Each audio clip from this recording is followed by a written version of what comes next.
Kota Klaten banyak memiliki sumber potensi wisata alam terutama wisata sumber air. Sumber air alami atau yang disebut juga dengan umbul inilah yang menjadikan Klaten terkenal dengan nagari seribu umbul. Salah satu umbul yang bisa dijadikan pilihan untuk mengisi liburan adalah Umbul Cokro Tulung.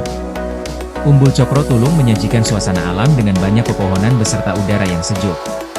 Selain dikelilingi puluhan pohon raksasa yang menjulang tinggi, mata air dari Umbul Cokro terus mengalir memenuhi tempat permandian dan wahana air. Air yang keluar dari umbul ini sangat jernih dan menyegarkan. Umbul yang terletak di Desa Cokro, Kecamatan Tulung, Kabupaten Klaten, Jawa Tengah ini tampaknya menjadi pilihan tepat untuk menyegarkan pikiran dari rutinitas pekerjaan. Sejarah Umbul Cokro Tulung. Umbul Cokro Tulung awalnya bernama Umbul Ingas. Lantaran sumber airnya berasal dari rimbunan pohon ingas. Dibangun pada abad ke-9 era pemerintahan Raja Keraton Kasunanan Surakarta Sispakubuwono, PB 9. Tujuan dibangunnya Umbul Ingas ini adalah untuk suplai air bersih ke wilayah Keraton Kasunanan Surakarta. Kini, Umbul Ingas berganti nama dan dikenal dengan Umbul Cokro Tulung karena terletak di Desa Cokro, Kecamatan Tulung. Fungsi utama Umbul Cokro ini juga bergeser, semula digunakan untuk suplai air bersih, sekarang beralih fungsi menjadi objek wisata tirta. Begitu memasuki kawasan Umbul Cokro, udara sejuk langsung terasa. Pohon-pohon besar yang tumbuh di sekitar Umbul Cokro membuat suasana menjadi teduh.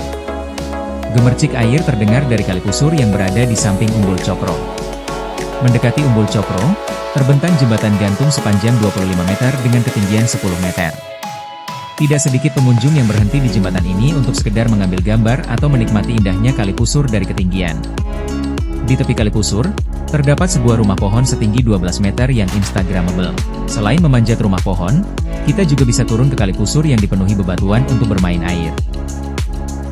Tak jauh dari rumah pohon, Umbul Cokro sebagai objek wisata utama di kawasan ini menawarkan pesona kolam pemandian alami di kolam saluran kecil memanjang berbentuk seperti busur atau setengah lingkaran. Kolam sedalam kurang lebih 80 cm itu sangat jernih. Saking jernihnya, kita bisa melihat bebatuan dan pasir yang berada di dasar. Aliran air di Umbul Cokro sangat tenang dan sejuk, bisa juga dikatakan dingin. Jika beruntung, kita bisa bertemu dengan ikan yang hidup di Umbul Cokro. Di samping Umbul Cokro, terdapat wahana permainan air yaitu Waterbomb Cokro.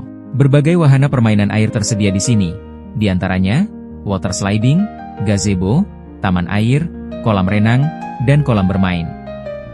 Umbul Cokro buka setiap hari dari pukul 07.00 17.00 waktu Indonesia Barat. Dari segi kepariwisataan, Umbul Cokro sebagai objek wisata mempunyai fasilitas yang lengkap. Untuk objek wisata tirta, fasilitas yang wajib ada adalah kamar ganti dan kamar mandi. Dari segi keamanan, Umbul Cokro menyediakan petugas keselamatan yang beberapa waktu terlihat berkeliling untuk memantau keamanan dan keselamatan pengunjung. Dari segi tenaga kerja, Umbul Cokro memberikan cukup banyak lapangan pekerjaan bagi penduduk sekitar, dari pengelolaan parkir, penjajah makanan, penjual cenderamata, persewaan tikar, persewaan alat renang, serta pengelolaan dan perawatan Umbul Cokro. Dari segi kebersihan, Umbul Cokro, terutama kolam airnya terlihat begitu bersih, walaupun ditutupi oleh kanopi pepohonan yang begitu rimbun dan memiliki kemungkinan banyak sampah daun kering. Karena beberapa waktu petugas mengambil dedaunan yang jatuh di kolam dengan jaring kecil. Di setiap sudut juga disediakan tempat sampah untuk menjaga kebersihan lingkungan. Selain berenang di Umbul Cokro, beberapa kegiatan yang bisa dilakukan di kawasan Umbul Cokro antara lain: 1. Bermain air dan bersuah foto di kali kusur. 2. Naik di rumah pohon dan menikmati pemandangan dari ketinggian 12 meter. 3. Berenang dan bermain air di Waterbomb Cokro. 4. Bersuah foto dan menikmati indahnya kali kusur dari jembatan gantung.